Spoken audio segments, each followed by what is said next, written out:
26th. Okay. The date today is April 26, 1999, and we're here at Lane Place, which is the home of Montgomery County Historical Society. And I'm Bob Wernle. I was the chairman of the Oral History Committee of the Historical Society, and the fellow that's doing the operating the camera today is Mike Hall, who is the executive secretary of the association. The person we're going to interview today is Chuck Courtney. Chuck, you want to give us your full name? Charles Robert Courtney. And when were you born? 1920. September 1920. Okay. And so you're how old then? 78. And what was your background, or where were you born? Well, I was born in Yonkers, New York, which we always felt was just a suburb of Chicago. And then Chicago? Pardon me, the New York City, and I worked on the Hudson River as an aircraft license mechanic. And there weren't too many of us engine and power plant mechanics around the country in those days. How did you, that sounds to me like sort of a specialty. How did you prepare for that? After high school, I'd always been interested in airplanes, and I had an uncle who had been a airplane ground handler in World War I. They discovered he had faked his age, and he couldn't get into pilot training. Mm-hmm. But he and I used to go to Teterboro, the old Teterboro Airport, which is opposite George Washington Bridge in New York City. And that was basically why I was interested. And after high school, I went to Roosevelt Field. It was a aviation school. What school? What field? Roosevelt Field, Long Island. That's where Lindbergh, most people know of it because of Lindbergh. And in fact, in some of the history books, it's kind of confusing because there was a Roosevelt racetrack, and once in a while some of the planes did take off over there, but I was at the main field where Lindbergh had taken off. You remember that incident? How old were you when Lindbergh took off? I'd be 8 years old when Lindbergh. Do you remember it when? No, I remember seeing headlines, and that's about all. But okay. There were people at Roosevelt Field in 1939 when I went there who still remembered all the hoopla, as they called it, that went on during that. And the most common comment was, we never thought he could take off. It was so muddy that, and you see that in some of the pictures, that the water really splashing. What was your family? Who were your parents then? Well, it was George and Helen Courtney, and they had been. He was in the dry good business. In fact, he had the first baby store in Yonkers, New York. His dad had a small department store like in New York City. Mm-hmm. And there were three brothers mainly, and two of them went in business, and the other one was Chase National Bank in New York. And it wasn't enough business for three, so Dad decided to take off on his own in 1920. He moved to Yonkers from New York City, the old Perry Street section of New York.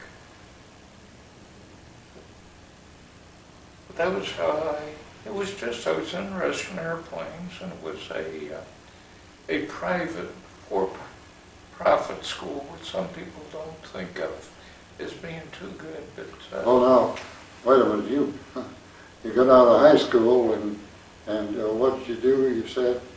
well, I worked for about 5 months trying to make up my mind what I was going to do, and then in a meat market, delivering on a bicycle, and that was no future. Brother and sister had gone to college. I hated school idea, which is another one of these ironies. My yearbook said, what would you at least want to be? And that was school teacher. And so what did I end up? I spent 35 years as a school teacher in Chicago, but it was because of the aviation background. All right, now, you said you had brothers and sisters. Whatever happened to them? Well, they're both dead now, but my sister was with the National Bureau of Economics as office manager. She had started out as a secretary. My brother was a chemical engineer, and he taught a few years. Not at Columbia, but he graduated out of Columbia University, but up there at Ithaca, New York. That, okay. All right. Cornell let it be. Okay. Then let's take your career. What did you do then? You got out of high school and you're trying to decide what to do, and you had some odd jobs delivering on a bicycle. Right, that was for 6 months, and then I went to aviation school, and after that I always worked as an aircraft mechanic. Where was the aviation school? Roosevelt Field, Long Island. Okay. And what was you went to aviation school and you got out of aviation school. How long were you in school? It was a 16 months course. And was this kind of prepared on account of the coming of World War II? No, that came later. At that time, they called it airframe and power plant or engine mechanics license.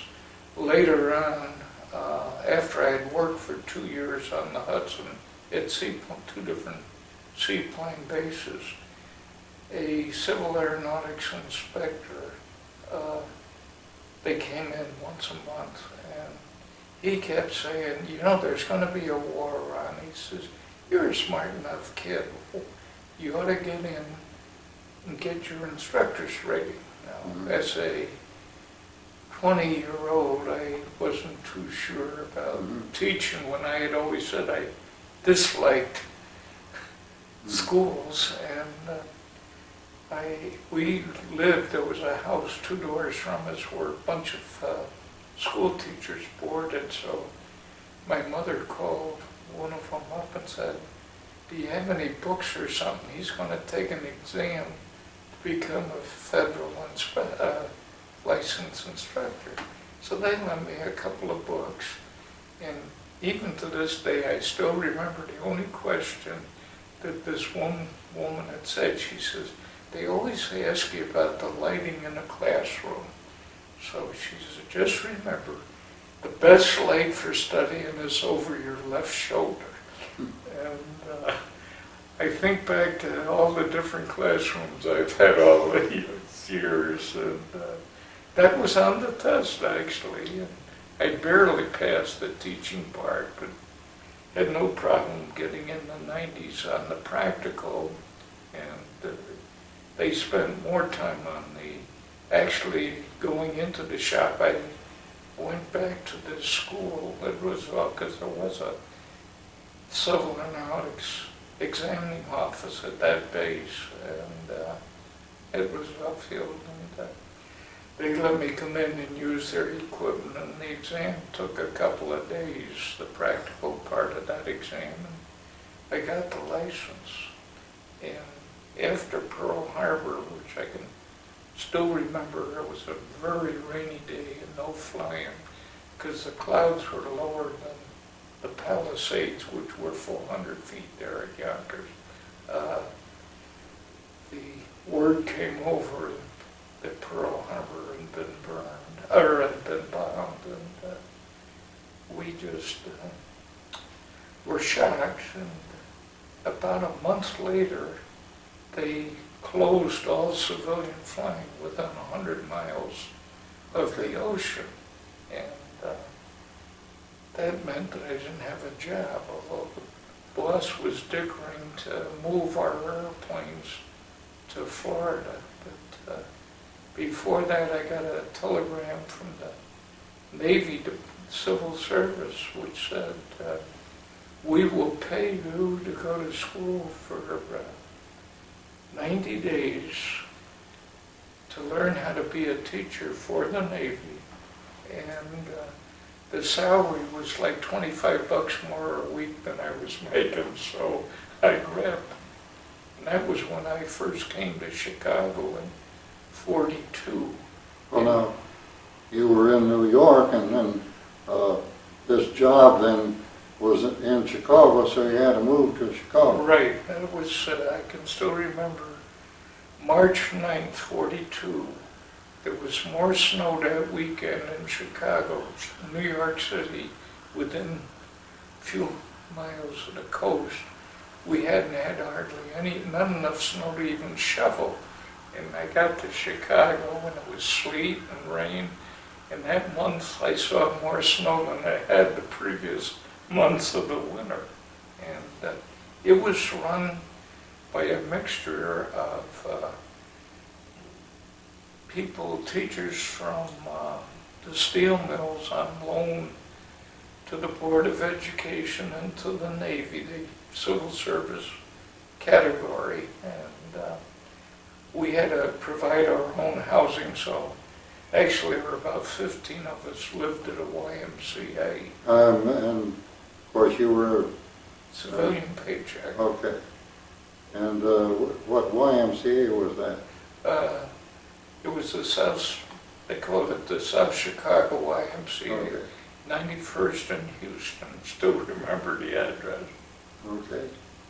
And who were these fellows? Were they all fellows who had been in aviation before? No, that was a funny thing. We were called Group C1, and there was 30 of us, and every one of us had some connection, even though a couple of them only had like private flying. They didn't have any mechanics. The majority of them were sheet metal teachers, wood shop teachers, and auto shop teachers. And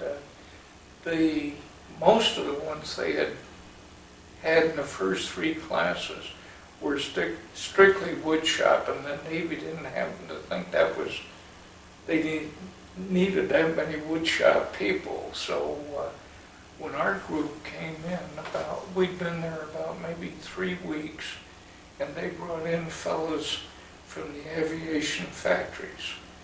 I had always liked carburetors, so I got talking mainly with the guys from Bendix Carburetor Division in South Bend, and they grabbed all 30 of us because we had some connection.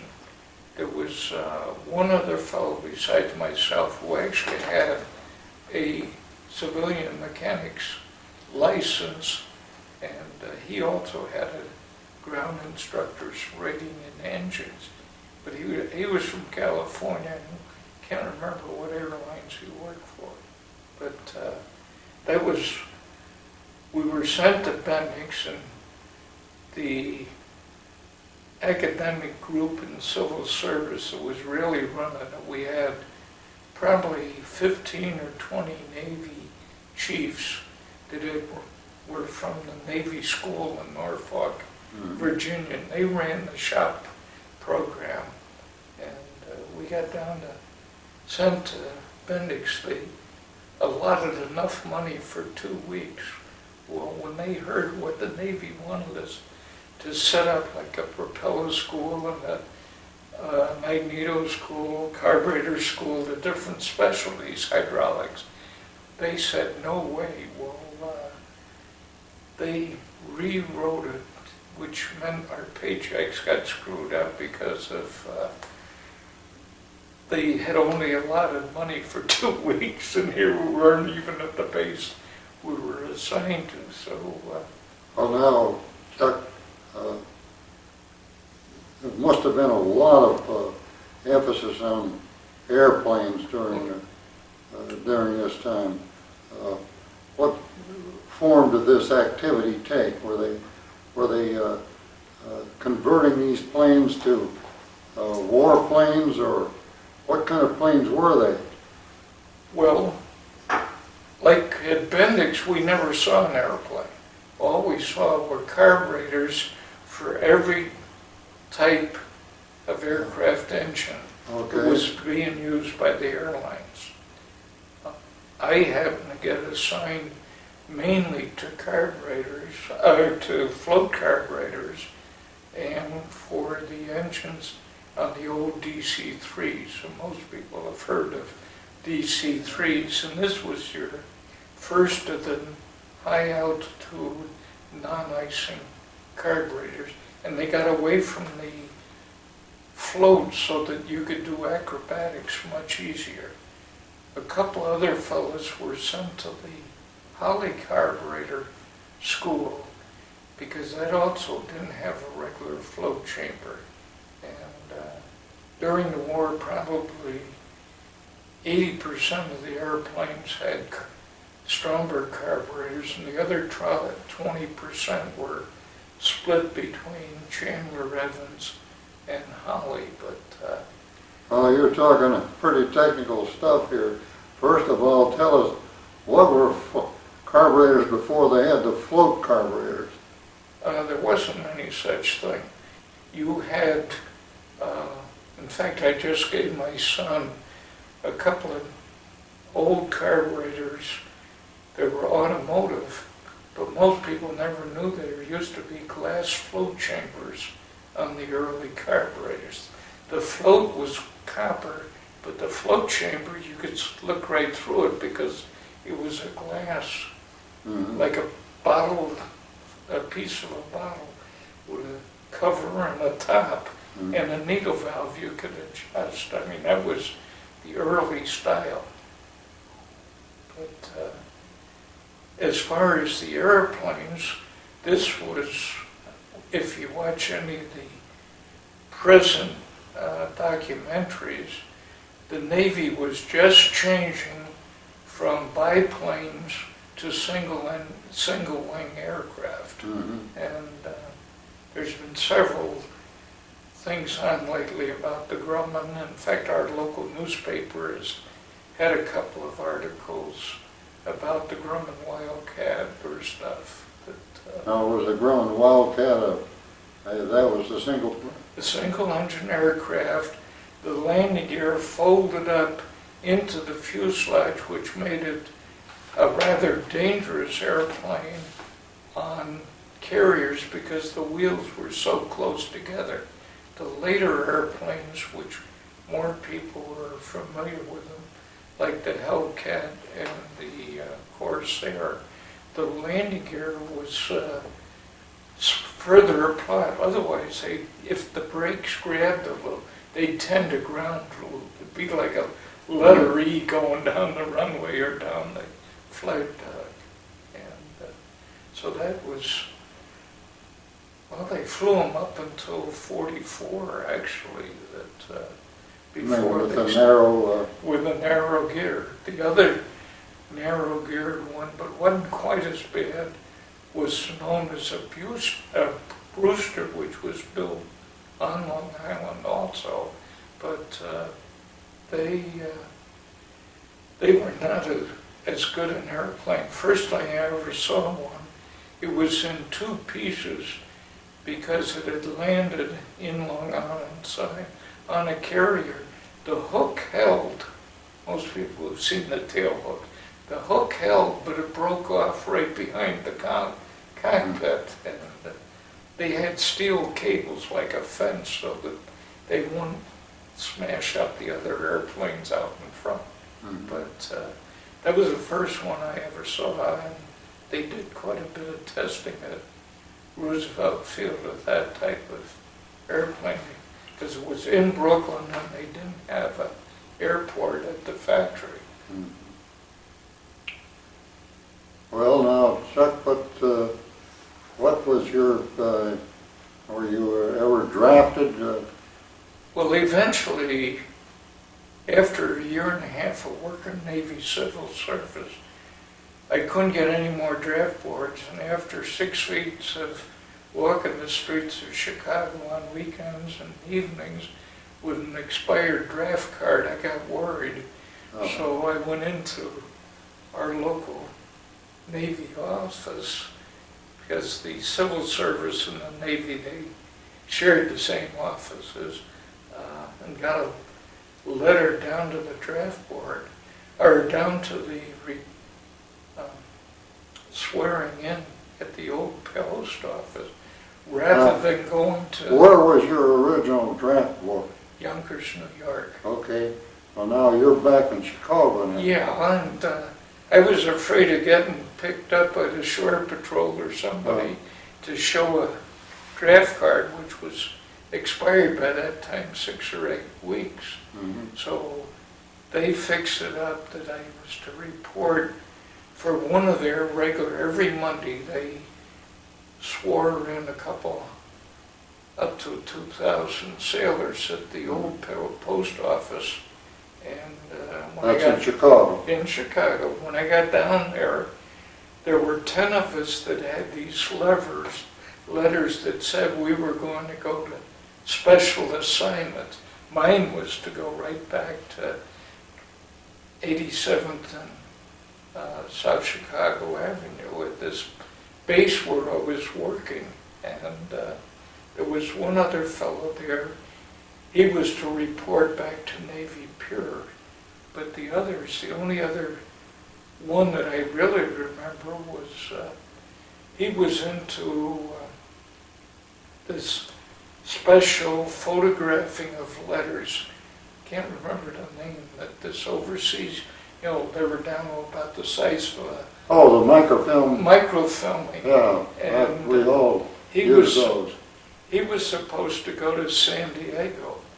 Well, the roughly 1,500 sailors that have been sworn in, they were loaded on Navy buses and either went to a train station to go to Norfolk, Virginia, or to Great Lakes, and a few of them got sent to San Diego. And the 10 of us, we still sat there waiting that somebody tell us where to go. Well, about 11:30, we'd been there since 7. We were hungry, and well, we were complaining they hadn't even brought us any coffee or stuff. And they said, hey, you said I do. You're now in the Navy. You don't say you feel like eating. When they tell you you can eat, you can eat. That was, I think, the first direction we really realized that we were in. Well, about 11:30, a Navy 3-striper, full commander, he came in to this room and he said to the Navy chief he was a scribe, and he said, well, why are these guys still sitting here? Why haven't they gone out? He said, we don't know what to do with them. He said, we're waiting on written orders. And he said, well, what's the hold-up? And he just happened to point, he said, let's start with him. I happen to be at the end of the line of 10 fellows. And he said, well, where's he supposed to go? He says, well, he's supposed to go out to that new base at 87th Street. And he said, well, why is he sitting here? He said, we don't have any orders to write travel for less than $2 transportation. I said, well, pardon me, sir, but I told him I'd pay the 8 cents for the streetcar out of my own pocket. I'm hungry. I said, they not only haven't fed us, but they haven't told when we're going to sit here to. And a couple of the other guys answered, yeah, we want to get out of here. He says, they tell me my train won't go to 4 o'clock this afternoon. And so he says, well, I see we got a problem. And he says, has Captain so-and-so come back yet? He says, yeah, I just saw his chauffeur. He says, why? He says, well, round up his chauffeur, put him in the car and send him out to the base. He said, the heck we're worrying about it. Where was the base? 87th and Anthony. Okay. And he says, why worry about shipping papers? Let's just have his regular papers and we will drive him out there. So I was officially escorted with a Marine down to a big limousine. And I started, they opened the back door and I said, what the heck do I want to sit in the back of this long car for? I said, why can't I sit up with a driver? And this Marine, he laughed. He said, I don't have any chest. So he asked the driver, he said, sure. He said, where are we going? So they told him. So I went out to the Navy base, and I wanted to stop at a hamburger joint or someplace. And he said, hey, my orders say I have to take you out to the base. He says, I've already eaten. So I got out to the base, escorted in, and he said, something or other, it was 1 o'clock, and it was, at that time, there was still civilian students in the building. It was 400 of them and maybe 100 Navy personnel. The school had been built for 3,000, but it was still just getting started. As they had freshmen, and that was all. And well, now, what school was this? it was called Chicago Vocational High School. Okay. That was the city's title.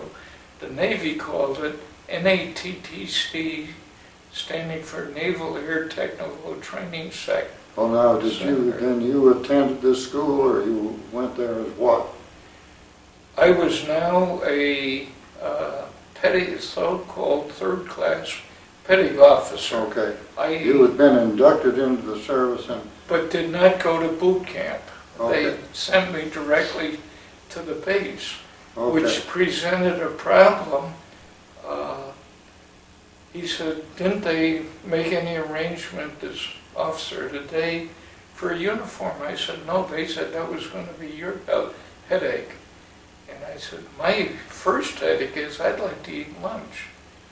And well, now, what about, you mean you didn't have, all this had taken place and you haven't got a uniform? no, I'm in civilian clothes. Okay. And try living on a Navy base without a uniform.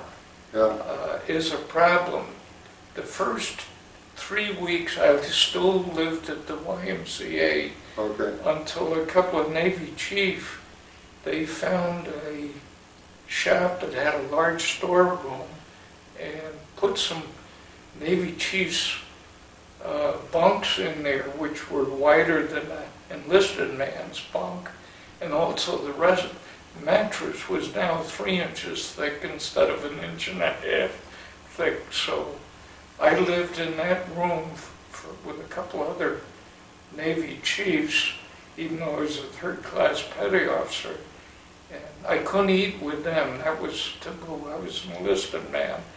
So I ate in the regular high school lunchroom where they were feeding the guys, and they were really janitorial. And then they brought in about 50 Marine guards in uniform to walk the perimeter. We didn't even have a fence around the place at this time. It was that new because it was still officially a high school.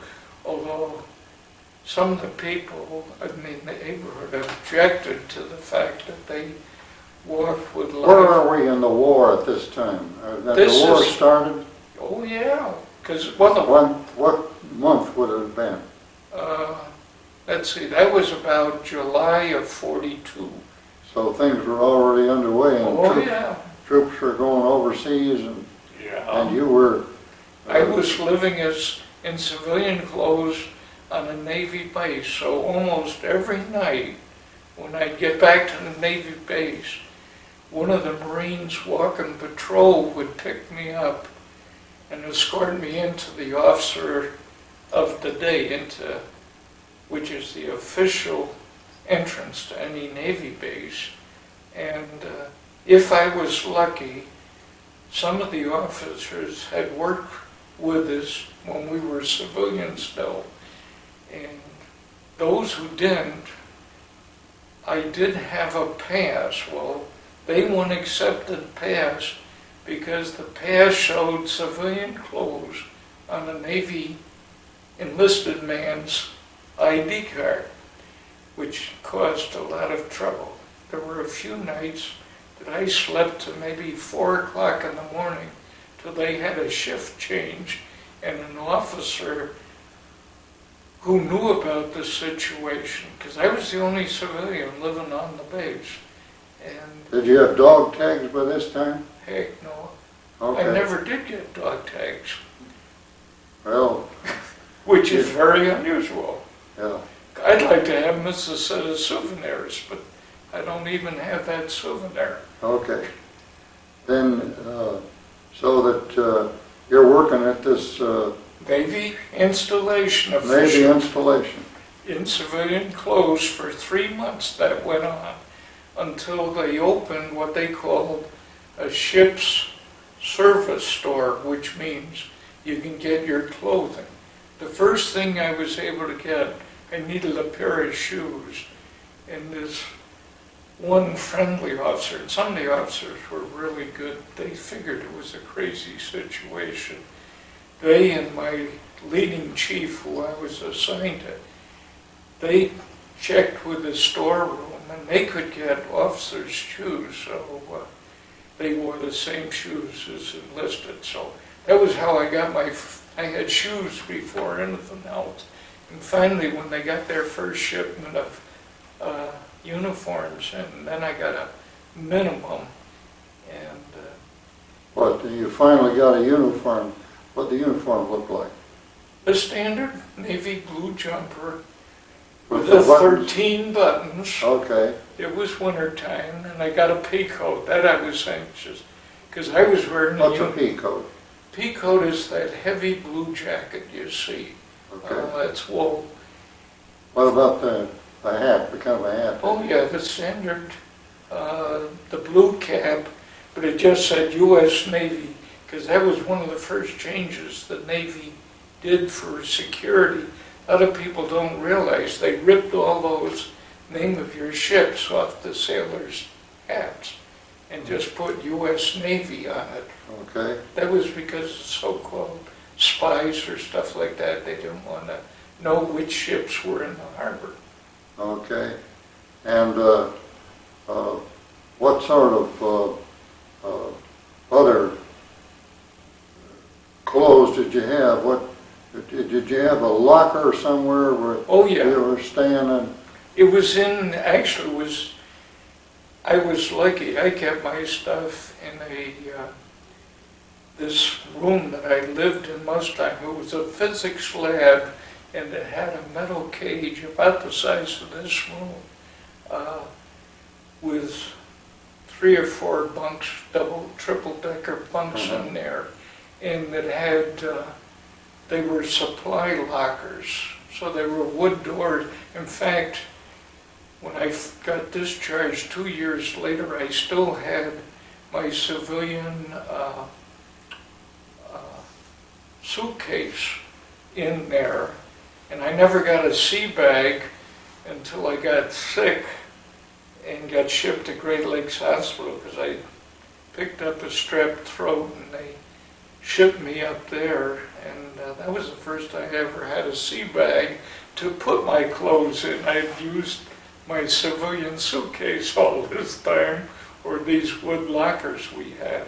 Well, now you were floating around here with no dog tags. Right. What other kind of identification would you have? Just an ID card in the wallet. In fact, when I finally got discharged out of the Navy, That's what I got discharged with, with just the Navy. So at Great Lakes, if you were a seaman, you didn't have an official ID card until you were sent to a base. But those of us, like I got in with a group of fellows, Seabees from Guadalcanal, and there were a few sailors, mostly hospital corpsmen who had picked up some disease or had gotten hurt from Guadalcanal. There were about 40 of us in this one barracks, and we got treated there separate. We had a pretty good doc. Now, what disease? You had the strep throat, and these other fellows, they had jungle disease. You seen these knees on guys that are about this big? It's like water on the knee and stuff. Jungle rot was the general term that they used there in the hospital. Now, another funny little story, just before I got discharged, was, to me it was stupid. And the Navy does a lot of things that are different, but most bases. One of the things that bothered us in the hospital was they practiced with the anti-aircraft guns within a half-mile of the hospital compound. And I had, as a bunkmate, and the Navy was not very well integrated in those days. There was only one black fellow in a ward of 80-some fellows, and he hadn't had the bunk over me, and he'd been on a destroyer escort, and that had been blown up. They took a shot in their magazine, the whole ship had blown, and he didn't have any official papers other than from the hospital ship he'd been transferred. And we called him the ward boss. He was actually a CB. You're talking about the Great Lakes. This is the Great Lakes. I spent 6 weeks waiting to get a discharge. I had blacked out one day from not eating and had passed out at Mass. Next thing I knew was I was up in the sick bay, and they ended up discharging. They claimed it was similar to like paralysis type thing, and the discharge papers the record says that it was 30% disability. They didn't want me to work around the propellers anymore because they were afraid I could blank out or pass out from this. And we had this ward boss that really ran it. He was in his 50s, but he had been a cook at a lumber camp up in Oregon, and everybody respected him, and he went to bat for the guys, and they were coming through passing out medals, Purple Heart, and they came to this fellow above me, and there was Hunk, he had holes in his arms where shrapnel in his legs and thigh. He was a mess, but he was able to walk around, but he was waiting on discharge. And he hadn't even gotten paid because they didn't have pay slips for him. And, I can't think of, I'll just call him the boss. He stopped, and then they had two captains, they were doctors, and a paymaster who was a lieutenant commander came through with this group, passing out Purple Heart. And when they got to the bunk, and they were going bunk to bunk, and reading off the names on the end of your bed, and our boss guy comes over, pushes his way through, and he's, "Pardon me, sir," but he says, "This is one of the biggest injustice in this particular ward." He said, "This poor guy hasn't got paid. We take up a collection whenever they give him some liberty. And they, what do you mean he hasn't gotten paid? He's in the Navy. Yeah, I forget what he was, like seaman first or something on an aircraft outfit. And he says, all you got to do, he called the kid by name, he says, roll up your sleeve. And this guy is looking, there was no doubt, that they were wounds. And so about a week later, he did get, the paycheck started coming through for him. And he got a special pay assignment. And before I left, which was about 3 weeks later, he did get his Purple Heart came in. This was a black fellow? This was a black fellow, but it was an example that they didn't get fair pay. Like, the first I realized how bad off he was this anti-aircraft went off about 1 o'clock in the morning, and somebody's grabbing me, pulled me out of the bunk, and he's trying to pull me underneath the bunk. Well, he thought it was an attack, that's a way to hit him. And it took a couple of the corpsmen and 2 nurses to get us to come out from under the bunk. It was strictly aircraft, but it was a peculiar situation. But to me, it was one of those stories you'll never forget. Somebody pulling you down on the floor and dragging you under the bunk because it was safer.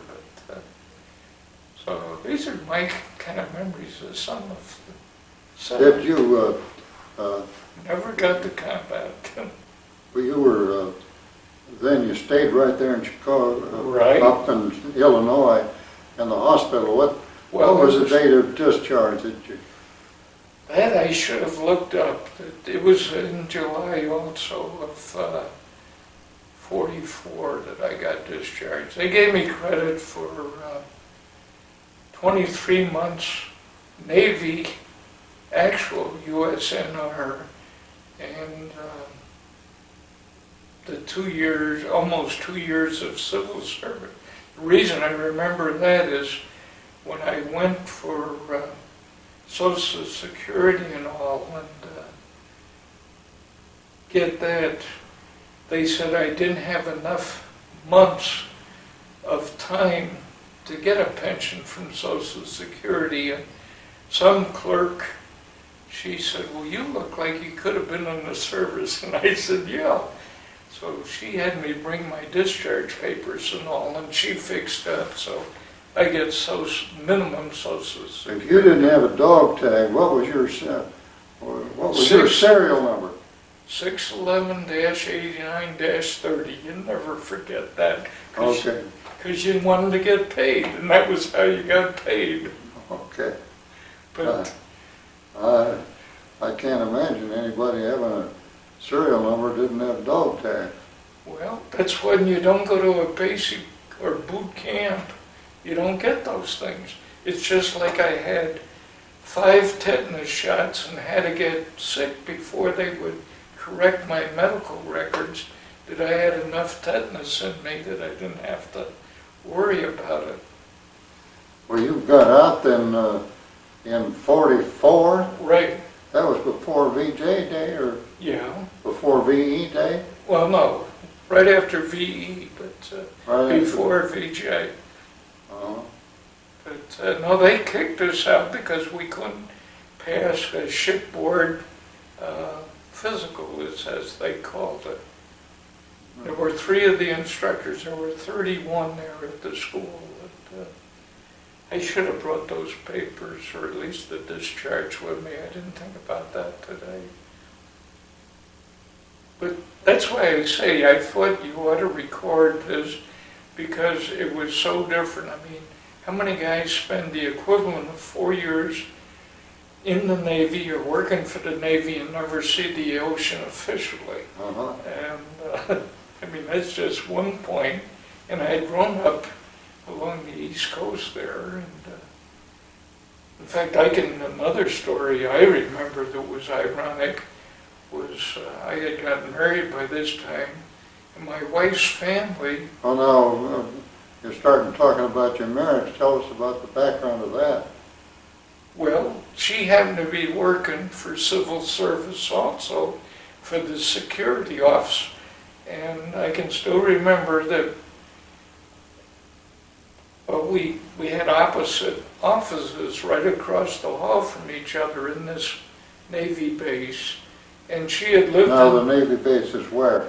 the 87th and Anthony, the same, and ATTC. In fact, Oh, that's Chicago. that's Chicago. In fact, there were something like 30 of the girls locally that married sailors from all over the country, because for a while we even had a friend that was married to a guy that worked for the,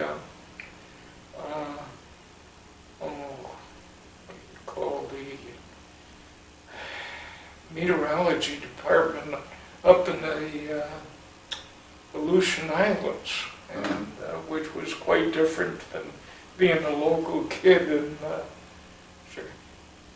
Did your wife, she was a native Chicagoan? Right, she lived all her life in Chicago. What was her name? Cook, real Cook. common, which makes it fun. She's been trying to do the family genealogy, and with relatives that were Williamses and Cooks, you have fun trying to go back. A lot of those around. A lot of them around. But, And you were married there in Chicago. Where were you married? St. Felicitas Church. Actually, the local chaplain, he was a Jesuit, but the chaplain, say there were no officers' quarters at this base, even though we had between 3,000 and 3,800 enlisted men. They had put a second floor on the building over the shops so as to house these 3,000 sailors. Well, even the officers didn't have quarters. They had a very nice mess hall, but he stayed at St. Felicitas Rectory, and that was my wife's home church, so that's how we got married there. And how many children did you have? We had 3, 2 boys and a girl. And, Who were they and where do they live?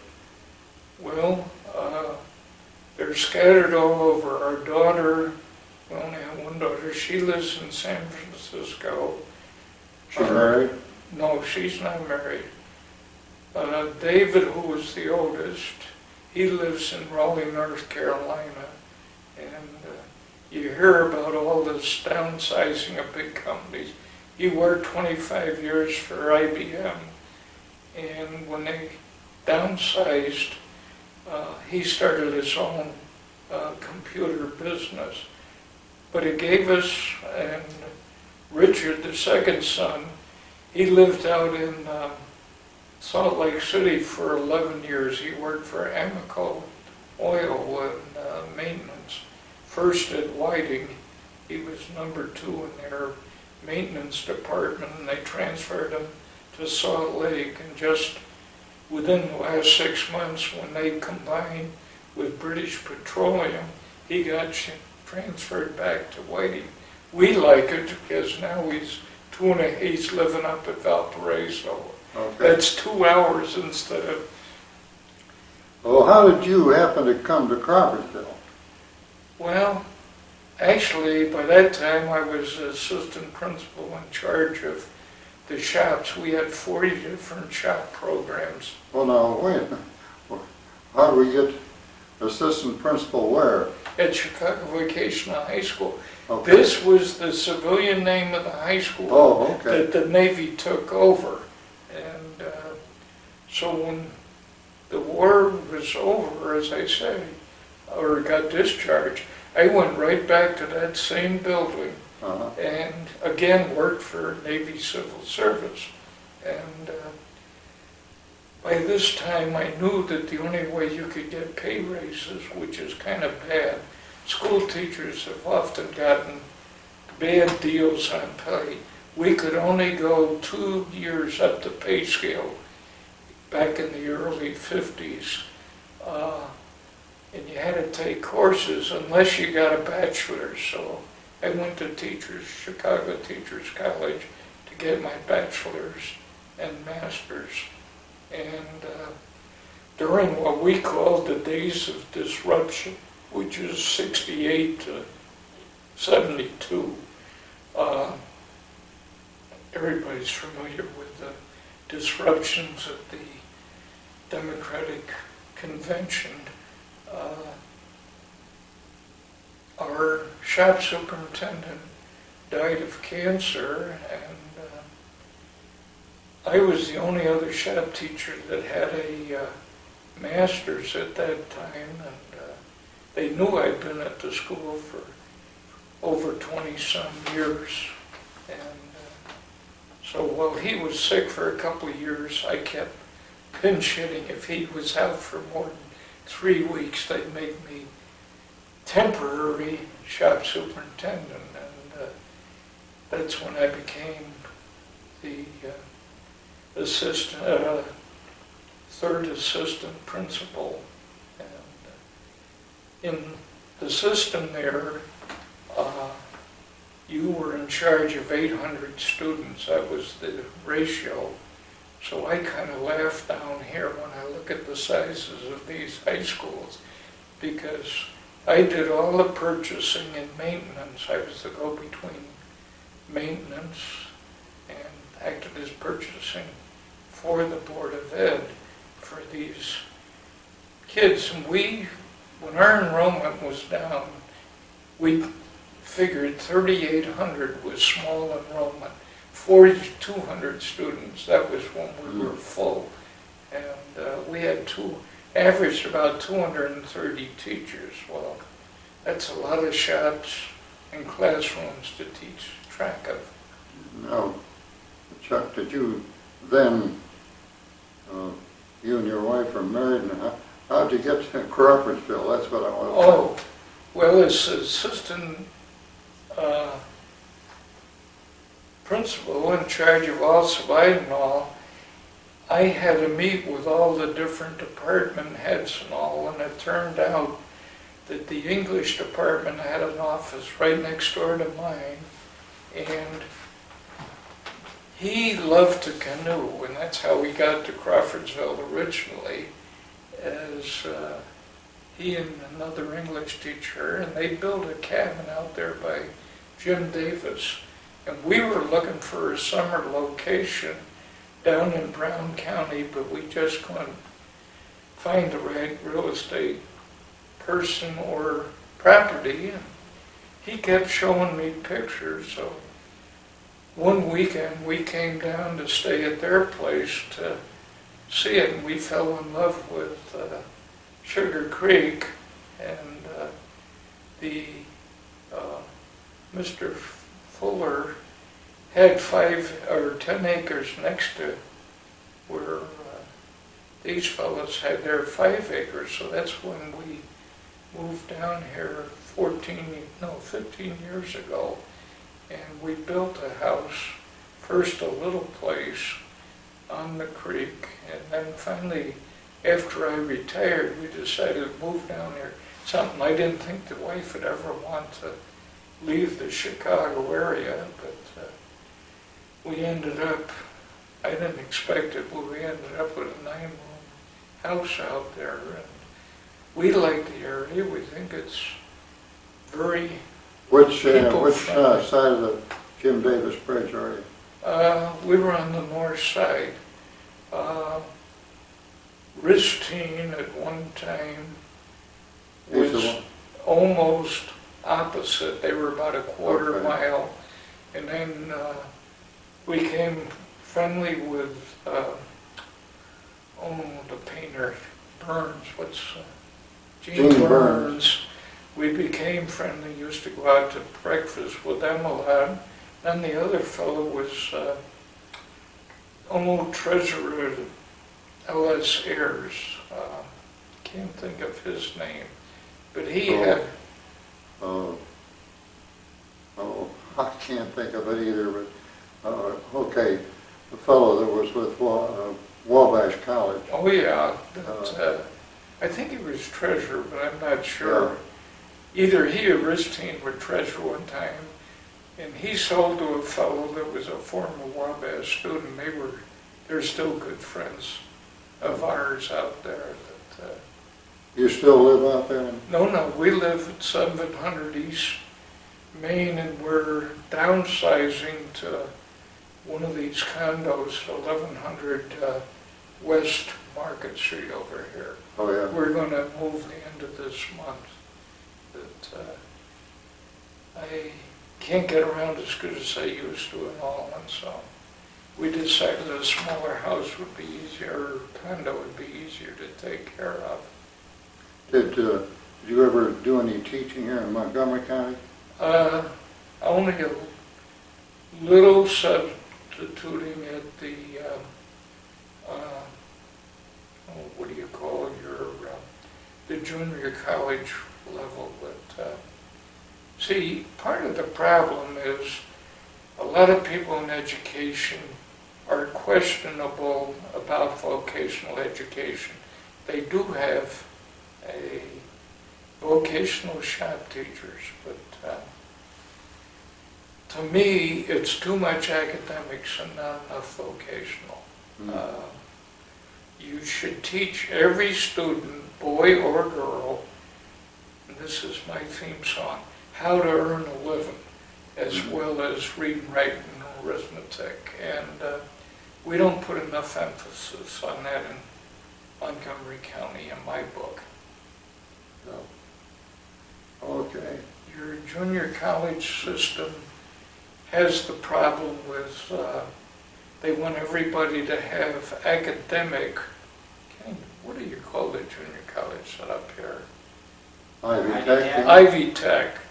And I put in my application, but what I would prefer to teach basic physics or math courses, but we never did get together on that.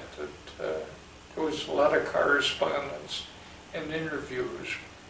The junior college is a much nicer level to teach at. The school I was at, we were allowed in the aviation setup.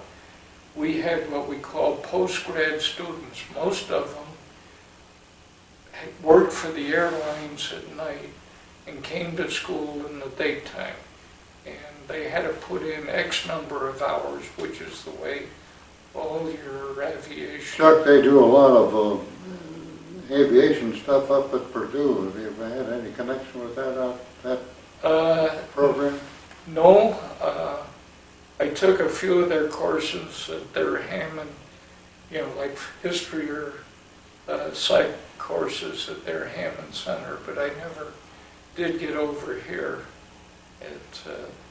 One of my students, or one of my instructors that in the aviation program, he left the Chicago high school system and did teach down here at Purdue out at the airport, but personally I never did. You ever see any of these fellows you used to work with? Not in land. I've been a very poor correspondent. Some of them are dead. And, there's a couple that I get Christmas cards from still, and we do send them a note, but I've always been very poor correspondent, and even though my son gets mad because I don't use email and all, but he's kept us in computers for...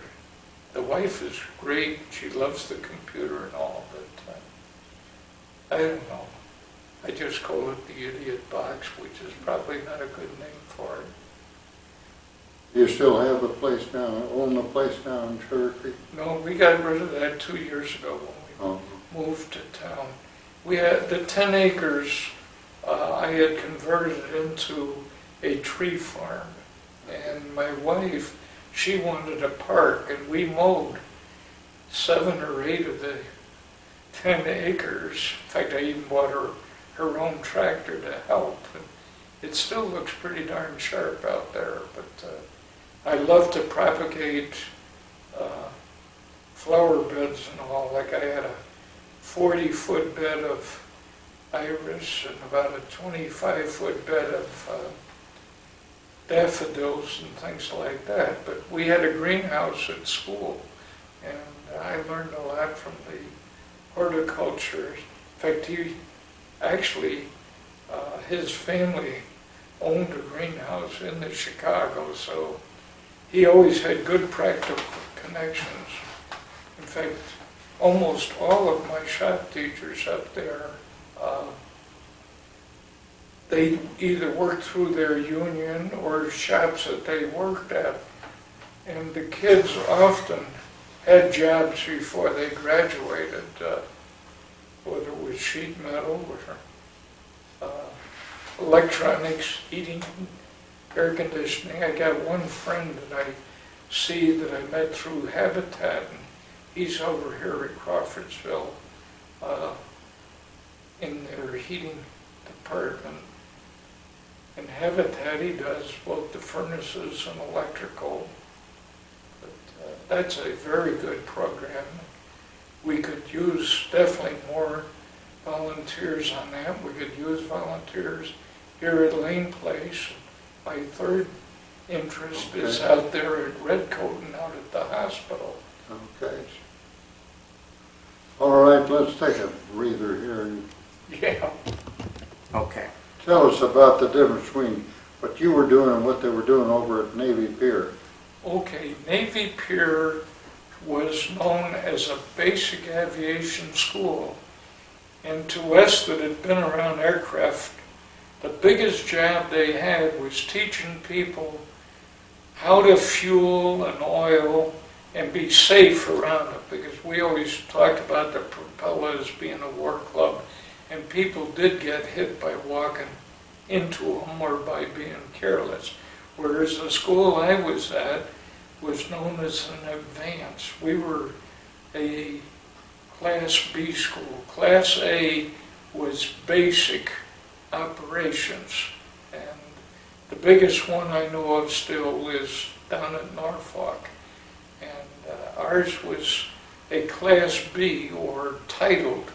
Now, it was classified by how much the parts really cost in the beginning, which sounds funny, but naturally the more advanced and the more complicated they cost more. So that's the way the Navy actually wrote them up, that at one time, it, like a carburetor, it had to be worth more than like $2,000 for one carburetor, and later it became like $20,000 to $25,000 was the base.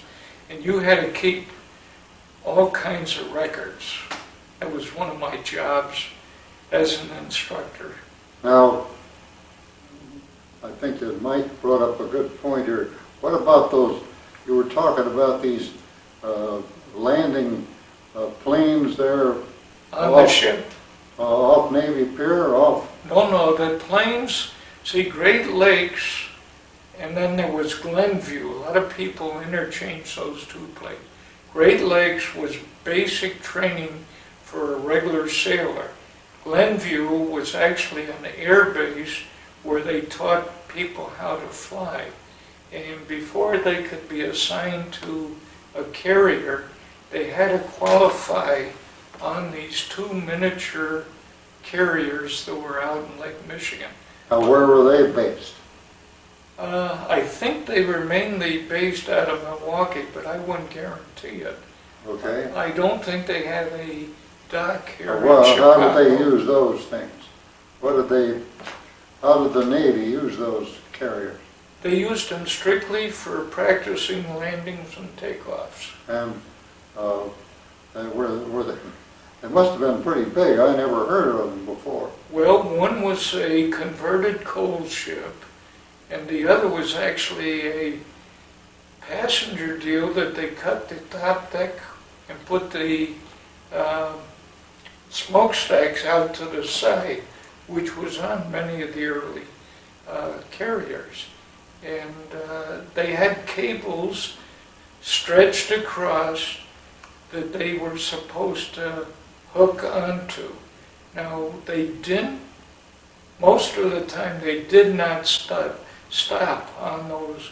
They just touched down and took off. But this has been an operation as long as there's been a pilot. Before you could get a line, you not only had to be able to make so many safe landings, even in civilian, but then there was what they called spot landings.